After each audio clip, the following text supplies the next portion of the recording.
Hello, and thanks for joining us on the New Life Show with Dr. Michael Laitman. Hello, Dr. Laitman. We can't hear you. Hello, everyone. Hello, Yael Eshedarel. Hello. And today we'd like to summarize the year. This was an extraordinary year. We'd like to understand where we headed. Yael, please. Yeah, we're summing up this year toward the upcoming Jewish New Year. And it was a unique year, especially the central event we had is really the coronavirus that really erupted everyone's plans, made big changes in all of our lives, caught us by surprise in all realms, also internally wise. People feel that something really big happened here.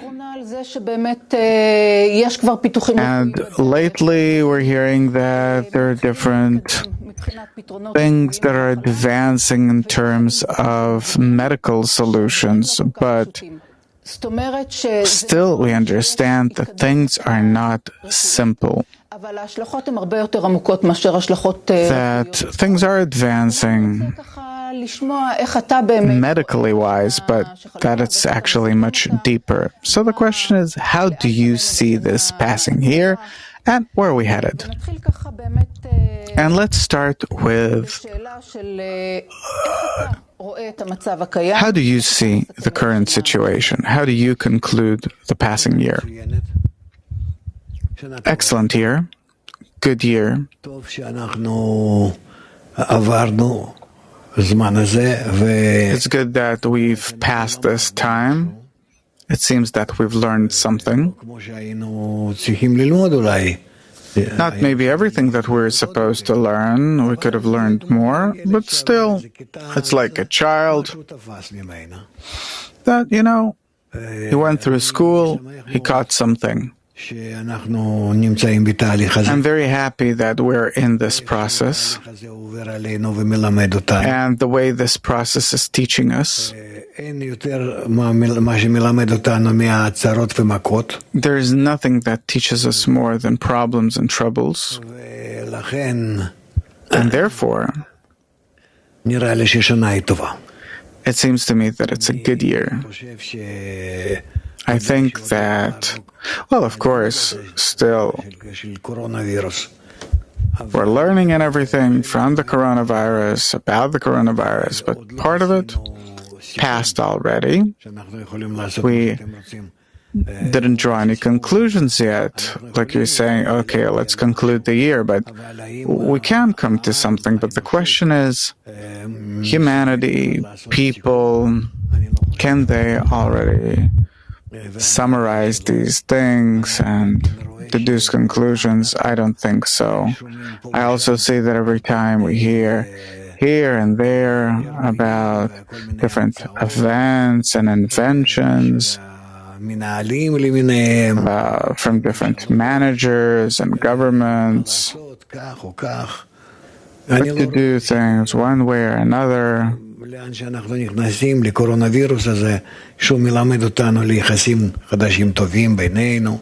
I don't hear anyone talking about the coronavirus teaching us good new relations between us. The relations between us and international relations are truly in decline, deterioration, and we're not yet drawing the correct conclusions. So, the way I see it, there is no summary. We're somewhere on the way, and we have no ideas at the beginning, middle, or end. So there's a certain process that we're in the midst of. Dr. Laitman, it's just a new year. Oh, and I'm asking, the corona entered our life. We went through several months with the corona. The world changed from end to end. Dr. Laitman, no, it didn't change to the other end yet. Oh, and so there's a certain process that we're in the middle of. So can you give us a broader perspective? What is the process and where are we in the process? In the larger picture, the way you see it. We are at the beginning of the changes. What changes? Changes in man, in society, in family life, in adults, children, everyone. Changes in our attitude toward ourselves, toward society, toward the public, the nation, humanity, and nature as a whole. What is this process that we went through up until now, and what do we have left to do? We only understood that we're in a situation, in a state where we're getting blows, that's it. But what kind of blows? Where is this leading us? Who's giving them? Why? What for? We know nothing. It's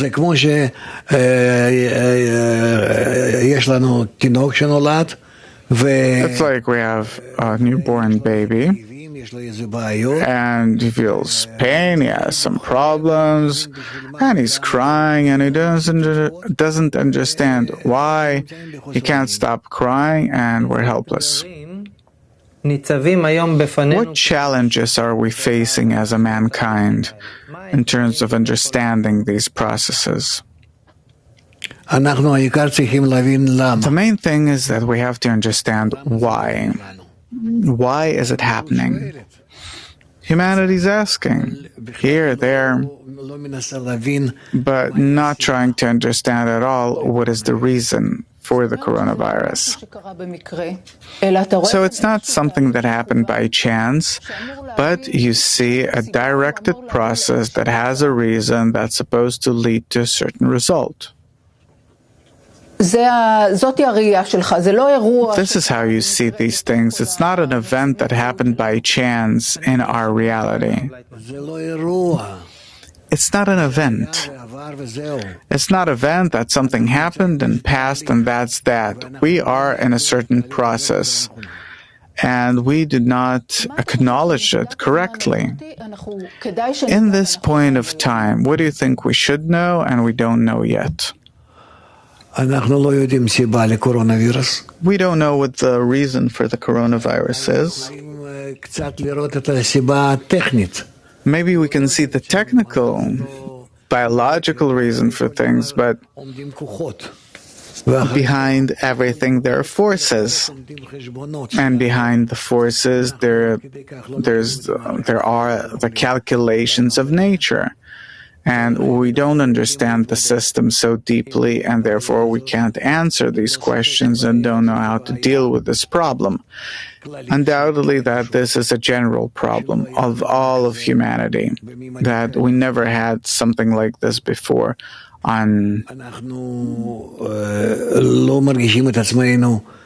to such an extent. We don't feel that we're ready for it. Not socially, not politically, not on the family level. Not at all, in any way.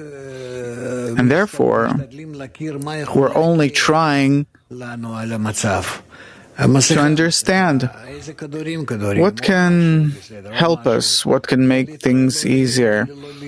Okay, we'll wear a mask, you have to take a pill, we'll take that, not get together, many people, okay. But that's not the right work to do with the phenomenon. You said that this year, that's coming to its end now, was an excellent year. I think that if we ask people, their answer will be completely different. I think that they would define this year as horrible, that there was none else like it.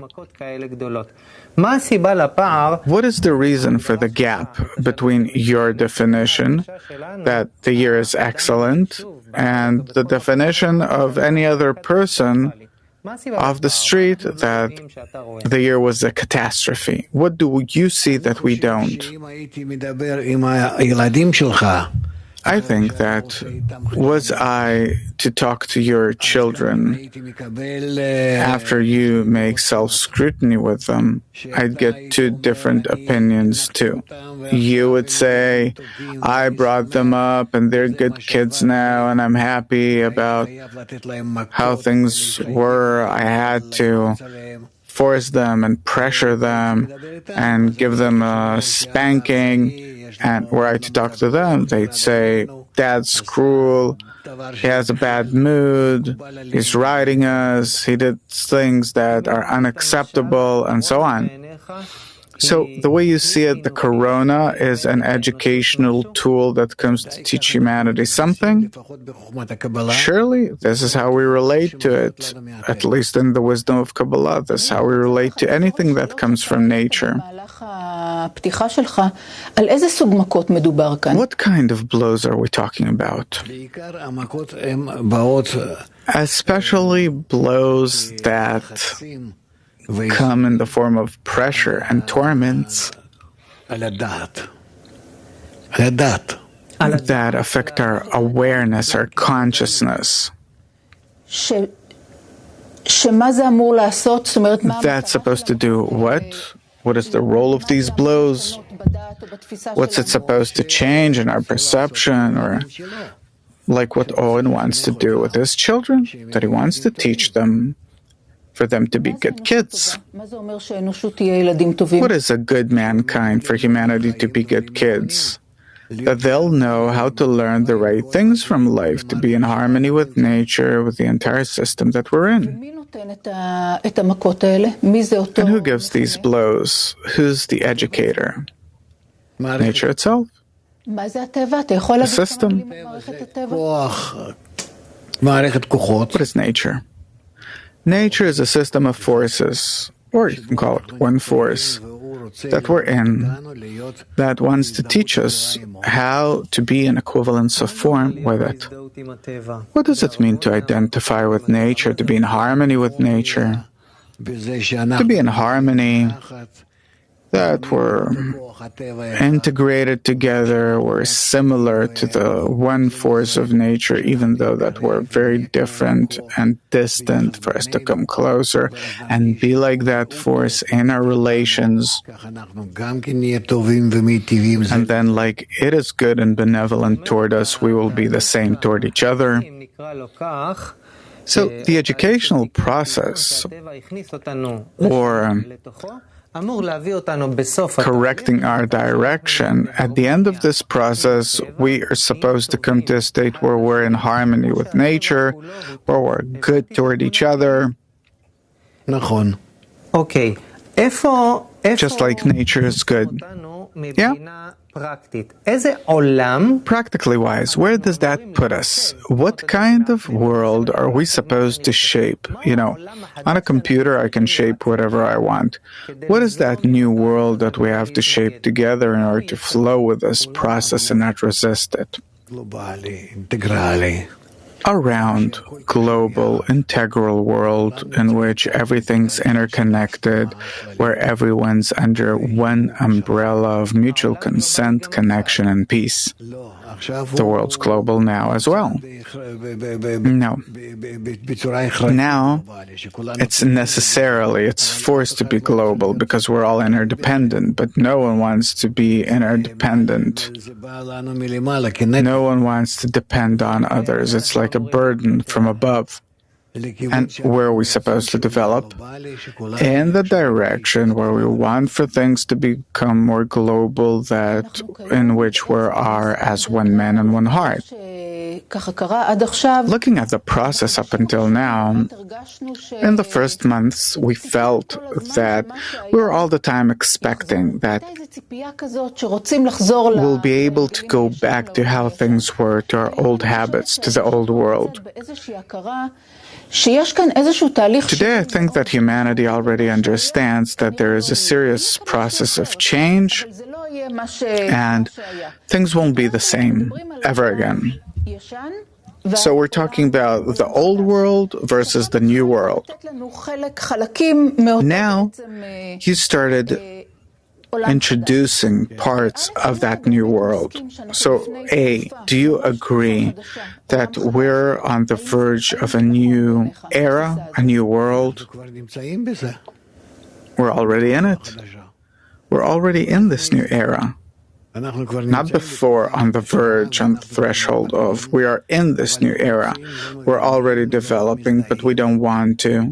We don't understand. We don't support it. But we're already there against our own will. Right now, what people feel, what I feel, what most people feel is that still, you don't feel a new world. You feel that there's an old world that gradually maybe you have to leave certain parts of it. There's no such thing like a new world where you say that the new world is already here. Why don't we feel it? What is there that we don't feel? It's similar to us being... There are so many different people in the world. There are children and grown-ups. So grown-ups understand the world that they're in, and children don't. The very same are we in relation to the new world that's unfolding before our eyes. That there are those that don't feel it, but still are growing with it somehow. And there are those that do understand already what are we headed towards or what's heading toward us. So it's a process of maturing. Of course, we see that there's something that's unknown to us, and we have to digest it, understand it, feel it, come closer to it, otherwise it's going to be hard for us to survive.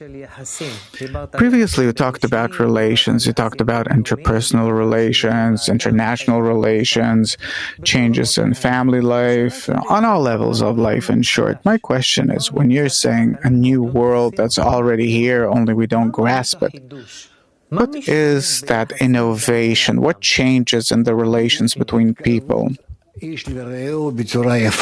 Coming closer to each other in a good and nice way. So, can you elaborate? The new world will be a world in which everyone will treat everyone like love your neighbor as yourself. Well, I'm exaggerating, but that's the goal.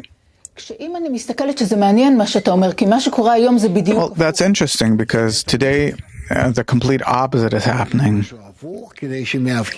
Always the opposite is happening to us, so that from the oppositeness we'll come to the right thing. When the corona only came, there was a feeling of stronger connection. People cared for each other's groceries. People got together in order to help each other. People were with open hearts. Dr. Laitman, and what's happening today?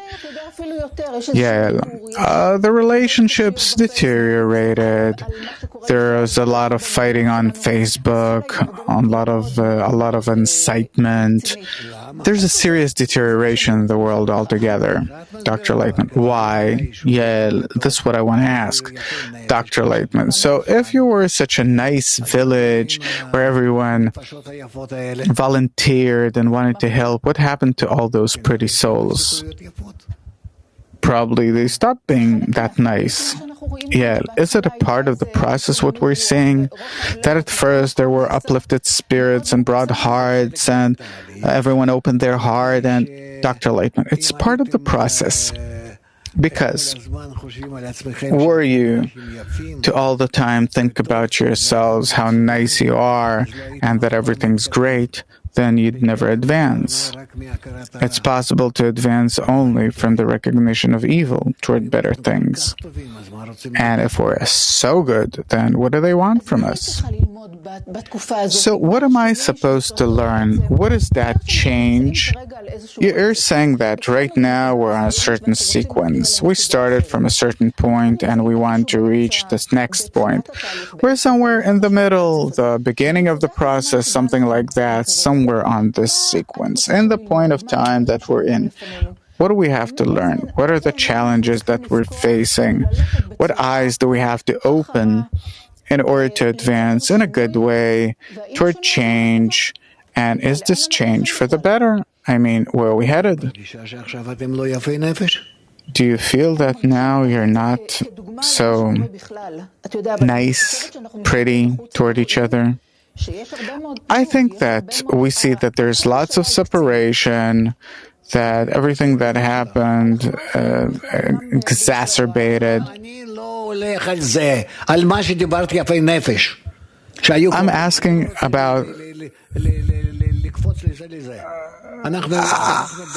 about we're discussing something. Let's continue. You live in a village. There you had good relations. You called them bleeding hearts. Everything was amazing. Now it isn't. Now it's less. That's it. That's enough. Don't jump. What's missing compared to how things were? An open heart. Care. Open your hearts. What's the problem? Probably it is a problem. Probably it's not happening so simply. But you're a psychologist. You have to tell me how to open your heart. Look, I want to understand. I want a concrete answer. To what? To how to reopen your heart like it was under the current conditions. We see that it's very hard, that it's not happening. I'm not asking if it's hard. I'm asking how to open your hearts like you did at first. In the beginning of at the beginning of the pandemic. I don't know. So what are we going to do? In order for you to explain to us beyond psychology how to... so beyond psychology. Good then. So what do we do? Where do we go if not psychology? That's why we came to you, for you to explain these things to us beyond the psychological point of view. So, probably, we have to reach a state in our society where everyone understands that we have deteriorated so much that there's no way for us to benefit our situation with all that we have, with our psychology, science, wisdom, everything. We have nothing to rely on in order to bring ourselves to a good and nice society. But what we need is the wisdom of Kabbalah. And what does it give us beyond the other tools? To come back to the previous state as it was, or maybe something even better. What means does the wisdom of Kabbalah use? Education? Education. And the main message of education, according to the wisdom of Kabbalah, is to show everyone that we're a part of one system, that I have to relate to everyone else as I relate to myself. What will help this happen? Because it's supernatural. This is exactly what education is. We have to teach children, these grown-up children, what to do. They have to understand that we have to see that we're all a part of one system, that we're all interdependent. You said that the corona, what we still don't understand is, what is the reason for, why did we get the corona? What's the reason? In order for us to understand that we're bad. Toward each other, you mean? Yeah, and only. Okay, and this insight that we're bad to each other, it's supposed to advance us toward what? Toward our recognition of evil, that we are evil, and this is why we feel bad, and that we have to correct it and reach good. And good is possible only if we'll be good to each other. Where will we take the forces to be good to each other from? Because it's against our nature. And so we learn from the wisdom of Kabbalah how to get this good force, to correct it, to tie us together nicely, to be as one man and one heart. Is there a force that can make people good to each other? Yes? Where is it? In the air? What do you mean in the air? Where's the corona? The corona? It said that it's in the air, and So people say, it's around us. That force of good is around us too. We simply have to understand how to acquire it and implement it among us. So the following stages in the process are to develop a technology that will draw that good force into our life. Yeah? Does it depend on this technology? Does it depend on what? Only on man and his attitude toward others. There's no equipment, nothing.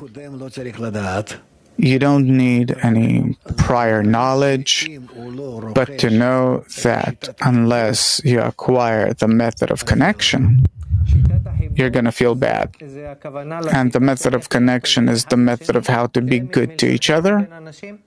This is what you mean by connection between people? Yeah. Dr. Laitman, look, unfortunately our time's up. I'd like to hear, what do you wish us for this upcoming year? Two things. One, for all of us to understand that we're evil, for all of us to understand, listen, for all of us to understand that we're bad toward each other, that we treat each other badly, and that the purpose of our development in this new era is for us to reach a good connection between us.